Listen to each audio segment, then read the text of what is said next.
اليوم جبت لكم حوالي ب 1200 درهم. ها هو قبل باش نكونوا واضحين مع بعضياتنا، بحال هذا في السوق راه ما غاديش تلقاه ب 1200 درهم، وحتى بحال هذا راه ما غاديش تلقاه ب 1200 درهم، وحتى هذا الصغيور هذا ما تلقاش بحالو ب 1200 درهم. ها هو الحولي اللي ب 1200 درهم. حاشاكم، واخا بيناتنا اللي زعما عندها ثمن بالنسبه ليا، انا راه ما غاديش ننكر باللي اقل حاجه زايده واحد 1000 درهم في الحولي، ولكن انا راني ما مع الشناق ما ضده، حيت حتى هذاك السيد نقدروا نعتبروه كيستثمر في الفلوس ديالو وباغي الرباح. غير هو بغيت ندوز واحد الميساج خفيف لدوك الناس ديال خليه يبيع. الشناقه اللي كاينين دابا في العيد الكبير راه غير فرصه ومناسبه، غاوجيبه ودايزه. العيد باقي ليه 3 ايام ان شاء الله، كيف شريتي الحولي كيف ما شريتيش العيد دايز بيك ولا بلا بيك. غير هو راه كاينين شناق اخرين مزوجين بينا على طول العام، بابعوا عليهم حتى هما وحدش.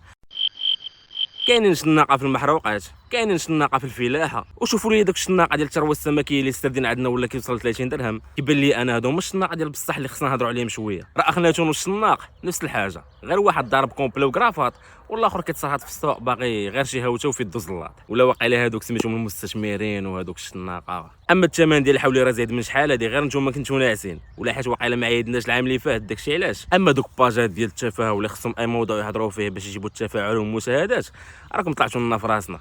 واحد جوج خليه بعبع، واحد جوج خليها تقاقي. قسما بالله الا ما هاد الحامضه هادي وفيها النفع عليكم. اش غنقول لكم، الله يهديكم وصافي، وبشركم مبروكه.